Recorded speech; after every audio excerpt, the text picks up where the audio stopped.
어제 이제 그 조국 전 장관 판결이 딱 나왔는데 제가 또 틀렸어요. 저는 당연히 구속이 될 거다라고 예측을 하고 구속이 된다라고 아주 강력하게 말씀을 드렸는데 제가 또 틀렸어요. 왜 이렇게 자꾸 틀리는지 모르겠는데 제가 감이 많이 떨어진 건가. 근데 제가 감이 떨어졌다라고는 생각을 안 해요. 솔직히 말하면 변명 같지만 지난번에 이재명 대표 구속된다고 제가 99.9% 말씀을 드렸었는데 여러 군데 나가가지고 틀렸잖아요. 그 다음에 이제 조국 전 장관 뭐 거의 요번에도 거의 뭐 한 99% 이상 구속된다고 제가 계속 말씀을 드렸었는데 작년부터 제가 말씀을 드렸어요. 작년 말부터. 왜냐하면은 작년 말에 2월 8일에 이제 그 조국 전 장관 선고한다고 그 이제 제가 대법원 쭉 사이트 그 사건 검색을 쭉 그 팔로우업을 해왔는데 2월 8일로 딱 뜨더라고요. 그래서 2월 8일이면 조국 전 장관 이제 구속될 거고 그럼 지금 뭐 아무리 그때부터 뭐 신당 이야기 하지 않았습니까? 그런 이야기 뭐 아무리 한다고 한들 뭐 깜빵 가가지고 근데 또 이제 깜빵 가가지고 또 신당 만든다고 하는 사람이 있으니까 그렇게 생각을 했었는데 그렇기 때문에 당연히 어제 구속이 될 거라고 생각을 했고 그렇게 이야기를 했는데 또 틀렸네. 제가 계속 틀리고 있습니다. 그냥 그러려니 하시는데 근데 사실은 저는 구속이 안 될 거라는 생각도 했어요. 뭐 지금 와가지고 뭐 하루 만에 이렇게 벌써부터 이제 말을 갖다 또 싹 바꾸냐 뭐 구속된다고 했더니 진짜 구속된 줄 알았냐 뭐 이런 식의 이야기를 하는 거냐라고 말씀을 하실 수도 있는데 근데 어쨌든 저는 조국 전 장관이 구속되는 것이 맞다라고 생각을 했고요. 근데 그 판사들이 그 재판장들이 조금 뭐 부담이 있고 해가지고 법정 구속을 안 할 수도 있지 않을까 하는 생각을 사실은 조금을 했었는데 그래도 구속이 되어야 된다라고 제가 생각을 했기 때문에 계속 강력하게 그 말씀을 드렸는데 어찌됐든지 간에 이제 제가 틀려가지고 송구스럽고 뭐 면구합니다. 근데 아직 그 판결은 제가 못 봤어요. 고등법원 판결은 못 봤는데 이게 1심 판결문이에요. 이게 이만큼이거든요. 1심 판결이 이만큼이어가지고 원래 제가 이제 이런 거는 책으로 만들어도 이게 몇백 페이지 되지? 제가 여기 그 페이지 번호가 없어가지고 그 세보지는 않았는데 한 400페이지, 500페이지 이걸로 이렇게 될 건데 고등법원 판결은 이것하고 거의 그 똑같을 거예요. 거의 유사할 건데 보면은 저기 PD님 제가 저 맨 마지막에 보내드린 사진 있잖아요. 조국 전 장관 혐의. 그거 좀 잠깐만 좀 띄워주시겠어요? 네네. 그 판단이 저렇게 나왔어요. 그래서 원래 조국 전 장관의 혐의는 판결문적으로 보면 뭐 혐의를 뭐 죄명으로 볼 수도 있고 사건별로 볼 수도 있고 뭐 이렇게 나누는 방법들이 있는데 그냥 판결문에 나와 있는 사건 가나다라 이렇게 쭉 나온 거 요걸로만 보면은 조국 전 장관의 혐의는 12개인데 그 중에 하나, 둘, 셋, 넷, 다섯, 여섯 개, 일곱, 여덟 개, 8개가 그 유죄인 거고 그 다음에 그 5개가 무죄인데 일부 무죄, 일부 유죄 뭐 이렇게 있어가지고 어쨌든 저 판단에 봤을 때 총 13개 중에 8개는 유죄, 5개는 무죄다. 그래서 1심 때에는 조국 전 장관이 뭐라고 그랬냐면은 저 유죄 나온 것들에 대해서는 입을 싹 씻고 무죄 나온 것만 아주 뭐 이렇게 뭐 본인이 뭐 억울하게 이렇게 그 뭐 했는데 무죄를 갖다가 많이 받았다. 이런 식으로 이야기를 했었는데 그렇지는 않고요. 1심하고 항소심이 그 똑같다라는 식으로 그렇게 이야기를 갖다가 하니까 항소심 판결 나오면은 1심 판결보다는 훨씬 더 얇을 거예요. 뭐 다 1심 뭐 인용한다. 뭐 그다음에 조금 다른 건 이런 부분들이다. 이렇게 딱 되어 있는데 어찌됐든지 간에 이제 그렇다고 하더라도 조국 전 장관은 구속은 된다. 이제 시간 문제다. 그게 언제냐? 이게 이제 대법원에서 확정 판결이 나오면은 구속 전 장관은 이제 구속이 될 건데 근데 저 같으면은 그냥 그 매도 빨리 만 게 나은 거 아닌가? 그 다음에 군대도 제가 이제 군대 대학 졸업하고 대학원 들어갔을 때 방위 갔었는데 보면은 군대도 이렇게 대학교 들어오자마자 빨리 온 친구들이 훨씬 더 빠릿빠릿하게 더 잘하던데 저는 깜빵도 하루라도 더 젊었을 때 갔다 오는 것이 개인적으로는 더 낫지 않을까 저는 뭐 그런 생각을 하는데 그거는 뭐 조국 전 장관이 알아서 하시지 않을까 일단은 그런 생각이 들고요. 그다음에 거의 이거는 진짜 99% 확실하다라고 저는 생각을 하는데 조국 전 장관은 대법원에서도 그냥 징역 2년 나올 거고요. 그때 이제 확정이 될 거고요. 대법원은 법정 구속을 안 할 수 없는 그런 상황이니까 아니 대법원까지 갔으면 확정이 됐는데 그럼에도 불구하고 그 구속이 안 된다? 그거는 말이 안 되고요. 그런데 예를 들어서 대법원 판결이 뭐 한 목요일 날 나온다. 그러면은 그날 당장 그 자리에서 구속하는 경우보다는 시간을 조금 줘요. 그래가지고 뭐 신변 정리하고 뭐 월요일까지 들어오십시오. 그러면은 월요일 날 이제 그 깜빵 가는 일들이 그런 일들이 이제 벌어질 것 같다.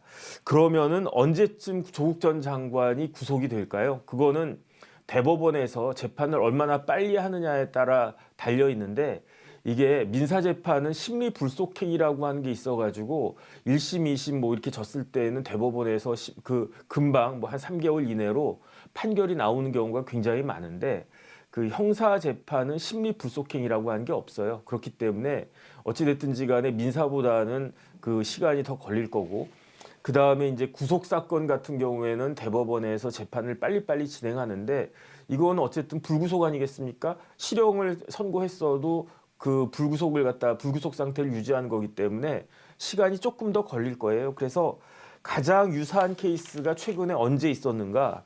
윤미향 의원 케이스잖아요. 윤미향 의원이 1심에서는 이제 벌금 나왔지만은 항소심에서는 뭐 집행유예가 붙긴 했지만은 실형이 나왔단 말이에요. 그런데 항소심이 언제 판결이 나왔느냐? 작년 9월 20일에 판결이 나왔고요. 거기에 대해서 윤미향 의원이 그 상고를 했는데 그 대법원에 상고심 접수가 된 날이 10월 6일이었어요. 어쨌든 항소심 그 고등법원 판결이 난 시점을 그 기준으로 하면은 작년 9월 20일이었으니까 10, 11, 12, 1 거의 2 거의 지금 5개월째 재판이 진행되고 있는데 언제 판결 선고된다라고 말은 없는데 뭐 제가 봤을 때는 굉장히 유감인데 왜냐하면 그 하루라도 그 빨리 그 윤미향의 임기가 끝나기 하루라도 전에라도 이 대법원 판결이 나와야 되는 거 아니냐 저는 그런 생각하거든요. 근데 대법관님들이 무슨 생각하시는지 이렇게 시간을 좀 질질 끌고 계시네. 어찌됐든지 간에 뭐 4월이나 뭐 4월까지는 판결 나와야 되는 거 아닌가? 뭐 그렇게 그 대법관님들 뭐 법의 도사님들이신데 거의 그냥 뭐 뭐 대법관 아니겠습니까? 그 정도는 그냥 눈 감고도 판결문 쓸 수 있지 않나? 저는 그 생각하는데 빨리 끝내줬으면 좋겠는데 어찌됐든지 간에 뭐 그렇다고 해도 한 6, 7개월 걸린 셈이 되니까 이 윤미향의 케이스에 조국 전 장관 케이스를 그 대입을 시켜보면 그러면은 조국 전 장관은 지금으로부터 6개월 내지 1년 뒤에는 1년 안에는 6개월에서 1년 사이에는 그러니까 올해가 가기 전에는 구속이 될 것 같다. 저는 그 생각이 대법원 판결 나오고 구속이 될 것 같다. 그냥 뭐 어쨌든 또 시한폭탄은 째깍째깍 진행되고 있다. 그런 생각이 듭니다.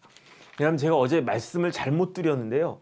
어제는 김우진 부장하고 제가 김우수 부장을 갖다가 착각했어요. 그래서 그 김우진 부장님에 대해서 그 제가 어제 이렇게 양력을 간단하게 말씀을 드렸는데 김우진 부장이 아니고 김우수 부장인데 뭐 똑같이 서울고등법원 부장판사고 그런데 김우진 부장님이 그 김우수 부장님보다는 선배예요. 그래서 김우수 부장이 제가 알고 있기로는 재수해서 86학번으로 알고 있는데 어찌됐든지 간에 그 서울대 법대 90년에 졸업하고 90년에 사법시험 붙어가지고 쭉 그 뭐 재판연구관도 2번이나 하고 이렇게 뭐 그 고등법원 부장판사 되고 그 다음에 양형위원회 상임위원 하고 그렇게 그 법조 커리어는 판사로서의 커리어는 굉장히 이렇게 뛰어난 말 그대로 우수한 판사인데 그 판결을 저는 조금 이상하다라고 생각을 해요. 왜냐하면 논리적으로 맞지가 않아요. 왜냐하면 조국 전 장관이 범행은 시인했어요. 범행은 시인했는데 반성은 안 했어요. 반성을 안 하니까 사과도 안 했어요. 그러니까 그 김우수 부장이 재판장이 뭐라고 이야기했느냐? 죄질이 불량하다라고 이야기를 했어요. 아니 죄질이 불량하면 구속시켜야 되는 거 아니겠습니까? 그럼에도 불구하고 그 구속시키지 않은 이유가 증거인멸과 도주의 염려가 없다. 도주의 우려가 없다. 그렇기 때문에 구속을 안 시킨다? 저는 진짜 이런 케이스는 듣도 보도 모두 거의 처음 보는 것 같은데, 왜냐하면 이거는 구속영장이 아니잖아요. 판결이잖아요. 판결인데 증거인멸과 도주의 우려가 없기 때문에 그 법정 구속을 안 한다? 이거는 굉장히 이례적인 거거든요. 그 다음에 또 한 가지 김우수 부장이 뭐라고 이야기했냐면 방어권 보장이 필요하다고 그랬어요. 근데 항소심까지는 그 이야기가 맞을 수 있어요. 왜냐하면 항소심까지는 사실관계를 다툴 수 있으니까. 사실관계를 다툴 수 있으니까 내가 저기 그 판사님 나가가지고 뭐 이것도 찾아봐야 되고 저것도 찾아봐야 되고, 그러니까 내가 이제 구속되지 않고 그런 상태에서 재판을 임해야 되고, 그게 방어권 아니겠습니까? 라고 하면은 혹시나 인정이 될 수 있는데, 이거는 더 이상 사실관계는 논할 필요가 없고 법리적인 판단만 남았거든요. 그런데 무슨 방어권 보장이 필요하지? 그러니까 저는 이게 사실은 말이 안 되고, 1심보다도 항소심이 구속이 되어야 할 이유가 제가 봤을 때는 두 가지가 더 있는데, 첫 번째는 조금 전에 말씀드린 것과 같이 방어권이 보장될 이유가 없다. 두 번째는 1심 때는 어땠습니까? 정경심 교수가 수감 중이었어요. 그래가지고 어떻게 부부가 같이 깜빵에 있냐, 이런 그 동정론이 있었단 말이에요. 그래가지고 1심에서 제가 이거 1심 판결문이라고 그랬잖아요. 이게 이만큼 이렇게 두꺼운 1심 판결문인데, 옆으로 보면 봐도 이렇게 두꺼운데, 1심 판결문에 그 재판장이 배우자가 뭐 수감 중이고 뭐 이런 것도 고려해가지고 법정 구속 안 한다, 뭐 이런 식으로 이야기를 했단 말이에요. 그런데 지금 그 정경심 교수가 그 깜빵에 있습니까? 아직 그 형기를 다 산 건 아니에요. 가석방 중이니까. 그러니까 가석방 중이니까 올 8월까지인가 뭐 한 그 수가 그 형기가 한 6개월 정도, 그러니까 조신하게 계셔야 돼요. 정경심 교수님은 한 6개월 정도는 더. 그런데 어찌됐든지 간에 정경심 교수가 지금 밖에 나와 있는데 배우자가 수감 중인 경우도 아닌데, 그럼에도 불구하고 그 조국 전 장관을 법정 구속을 갖다가 시키지 않은 거, 이거는 제가 봤을 때 조금 그 말이 안 된다. 이거는 좀 너무 누가 봐도 봐주는 측면이 이제 많이 있는 것 같다, 그런 생각이 들고요. 그 다음에 제가 그 누구하고 비교가 되냐면 숙명여고 교사하고 비교가 되는 거예요. 숙명여고 교사가 그 숙명여고 쌍둥이 자매들 이렇게 그 막 전교 1, 2등 한다라고 하는 애들, 그러니까 뭐 전교 1, 2등까지는 아니지만 그래도 걔네들은 공부 잘하는 애들이었는데 아버지가 욕심내 가지고 뭐 시험 문제 뭐 유출하고 뭐 이렇게 답안지 유출하고 뭐 그랬다는 거 아니었겠습니까? 그때 숙명여고 교사가 몇 년 받았는지 제가 다시 한번 확인을 해봤더니 대법원까지 가서 확정된 그 형량이 징역 3년이었어요. 그런데 조국 전 장관이 2년, 이게 형평에 맞는 것인가? 저는 그런 생각 안 들고요. 객관적으로 말해서 저는 그런 생각이 안 들고, 숙명여고 딸들은 지금 대법원 재판 중인데 걔네들은 이 항소심까지 실형 받았어요. 항소심까지. 징역 1년에 집행유예 3년으로 항소심 판결까지, 이제 대법원 이제 상고심 진행 중인데, 그런데 숙명여고 조미는 딸 하나잖아요. 근데 쌍둥이니까 얘네는 딸이 둘이잖아. 그런데 한 명도 아니고 두 명에 대해서 모두 징역 1년에 집행유예 3년을 갖다가 항소심까지 이렇게 받았는데 조미는 얼마나 받을까? 저는 그게 의심스럽고요. 그 다음에 두 번째는 이 숙명여고 쌍둥이 자매들은 고등학생이었잖아요. 지금은 이제 다 커가지고 성년이 됐겠지만 행위가 있었을 때 얘네들은 미성년자였다고요. 그런데 조미는 미성년자였습니까? 뭐 그 다 크지 않았습니까? 그 다음에 뭐 의전원 가고 그럴 때는 대학까지 졸업한, 저는요 사실은 대학교 2학년 때 제가 다 큰 줄 알았거든요. 그때 막 인생 고민하고 막 고민이 돼가지고 그때만 해도 내가 인생 다 살았다, 그 생각을 했는데, 어찌됐든지 간에 이제 조미는 뭐 또 약혼했다면서요. 어쨌든 뭐 그거는 축하하고. 그러니까 이게 어떤 생각이 드냐면은, 저 같은 사람도 숙명여고는 그 징역 3년이고 서울법대는 징역 2년이냐? 숙명여고는 구속이고 서울법대는 대법원에서 확정 판결이 나와야 구속이냐? 이게 말이 되는 건가? 일단은 그런 생각이 들고요. 그 다음에 이게 제가 봤을 때는 아무리 김무수 부장이 그 조국의 방어권을 보장할 필요가 있었다라고 주장을 해도 저 같은 사람한테는 어떻게 읽히냐면은 조국의 출마권을 보장한 거 아닌가? 조국이 국회의원 뭐 비례로 당선되는 그런 권리를 보장할 필요가 있기 때문에 구속을 시킨 것이 아닌가? 저는 어쨌든 그런 생각이 들어요. 그다음에 굉장히 제가 아쉽다라고 생각하는 게 이런 식으로 법정 구속이 안 되니까 조국 전 장관이 스스로 또 자기 무덤을 파는 이야기를 하고 있지 않습니까? 뭐라고 이야기하냐면 윤석열 검찰 독재 정부의 그 폭주를 바로 잡겠다. 이렇게 이야기한단 말이에요. 아니 뭐 지금 뭐 대통령이 뭐 다 잘하는 건 아니지. 뭐 사람이 모두 다 잘합니까? 다 잘합니까? 잘하는 것도 있고 못하는 것도 있지. 그런데 설령 윤석열 대통령이 무슨 뭘 잘못하는 지금 정권이 뭐 잘못하는 게 있다라고 쳐도 그런 거는요. 선량한 동료 시민들이 지적하고 비평하고 그러면서 바로잡혀지는 거지 조국 전 장관과 같은 범죄자가 할 이야기는 아니다. 저는 그런 생각이 듭니다. 뭐 아직 이제 대법원 확정 판결 나오기 전까지 그때까지는 뭐 이제 무죄 추정이라고 뭐 아무리 이야기를 해도 항소심까지 징역 2년이 나왔는데 대법원에서 바뀌겠습니까? 뭐 어쨌든 범죄자로 강하게 추정되는 자가 할 이야기는 결코 아니다. 근데 이런 식의 이야기를 갖다가 하니까 그러니까 왜 이런 식의 이야기가 나옵니까? 이런 이야기를 하면 안 되는 이야기거든요. 그런데 이런 이야기를 할 수 있도록 자리를 쫙 깔아준 사람이 누구냐? 그게 이제 김우수 부장 아닌가? 저는 그렇기 때문에 매우 유감이고요. 그다음 이제 조국 전 장관이 이제 사실은 조국 교수죠. 전 교수죠. 조국 전 교수가 뭐라고 이야기했냐면은 새로운 길을 가겠다고 그랬어요. 그래가지고 저는 그래 새로운 길을 가겠지.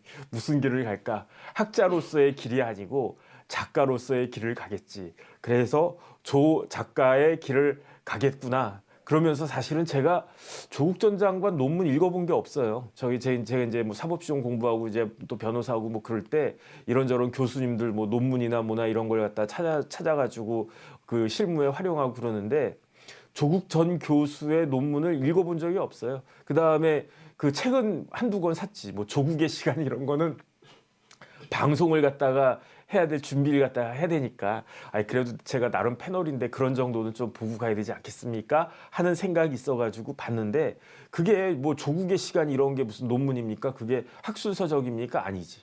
그냥 그 뭐야 작가로서 쓴 거지. 그러니까 조작가의 길을 가겠다. 그거는 제가 인정을 하겠는데 요번에 어제 한 이야기를 그 쭉 들어보니까 이 새로운 길이 단순한 조작가의 길이 아니고 무슨 길인가? 전 어떤 생각이 드냐면 최강욱의 길을 가겠다는 거 아닌가? 야, 살다가 진짜 그 교수님이 진짜 따라갈 사람이 없어가지고 그 제자의 길을 따라갑니까? 뭐 그 최강욱이 뭐 예수님입니까? 그 제자의 길을 따라가게? 더군다나 그 제자의 길이 어떤 길입니까? 범죄자의 길 아니었겠습니까?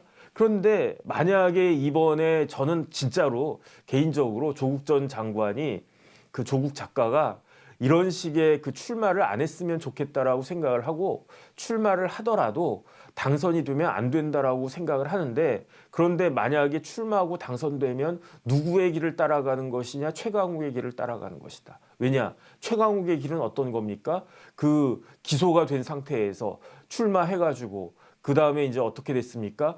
1심에서 실형 나오고 2심에서 실형 나오고 대법원에서 실형 나와가지고 배지가 떨어지는 그런 길 아니었겠습니까? 조국의 길은 조국의 새로운 길은 어떤 길입니까?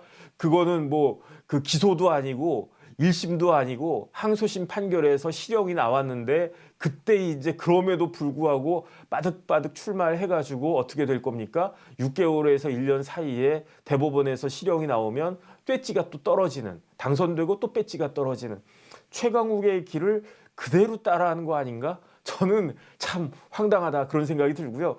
그 다음에 최악은 뭐냐면은 최강욱이 그 상임위를 어떤 걸 했습니까? 법사위를 했잖아요.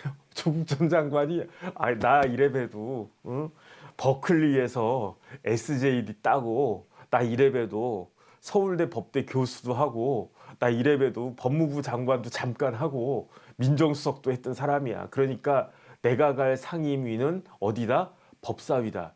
야, 그러면 진짜 끔찍한 거 아니겠습니까? 그러면은 항소심까지 그 유죄가 나와서 그 실형이 나와가지고 대법원에 사건이 올라가 있는 사람이 비례로 준연동형 비례대표제에 의한 비례 국회의원으로 국회의원 일합시고 국회에 등장해가지고 법사위에 딱 가가지고 자기가 지금 대법원에서 재판받고 있는데 대법원의 대법관 법원 행정처장 나오세요 해가지고 뭐라고 그러고 법무부 장관 나오라고 그러세요 해서 또 뭐라고 그런 꼴을 우리 국민들이 봐야 되나? 저는 진짜로 그거는 좀 참담하다 그런 생각이 들고요. 그 다음에 이제 선회를 갖다가 하면 혹시 제가 그런 생각도 해봤어요. 야, 김우수 부장이 혹시 보수적인 사람인가?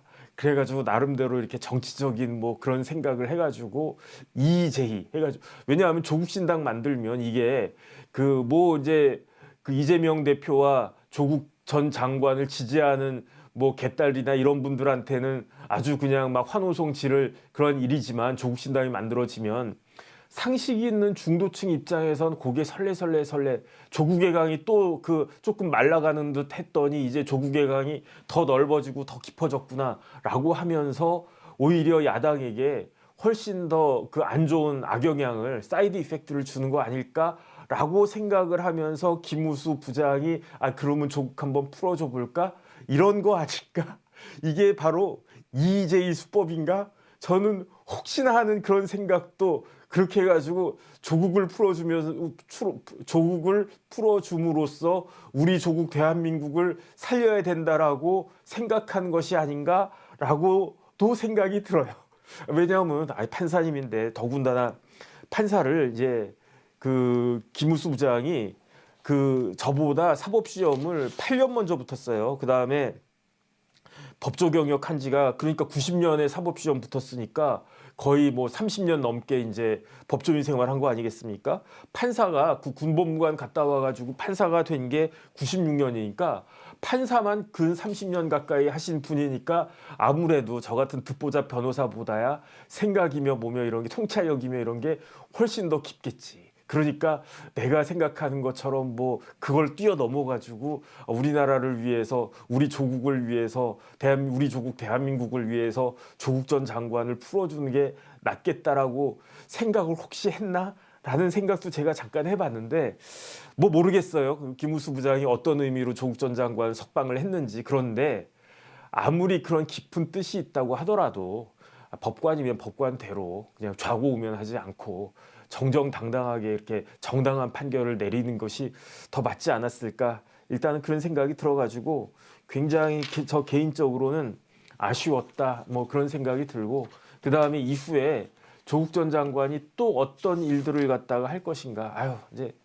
뭐 안 봐도 뭐 비디오죠. 뭐 이렇게 또 입 바른 소리 한다라고 뭐 어쩌고저쩌고 이야기하는데 서울대 법대 교수로서 그럴듯하고 입 바른 소리 하는 거 하고 범죄자로서 뭐 이런저런 뭐 이야기하는 거하고 같겠습니까? 그런데 그게 같지 않다라고 하는 것을 조국 작가가 조 작가가 그것을 알랑가는 모르겠네. 근데 그런 걸 들어야 되는 우리 선량한 동료 시민들은 참으로 그 안타깝겠다. 일단은 그런 생각이 듭니다.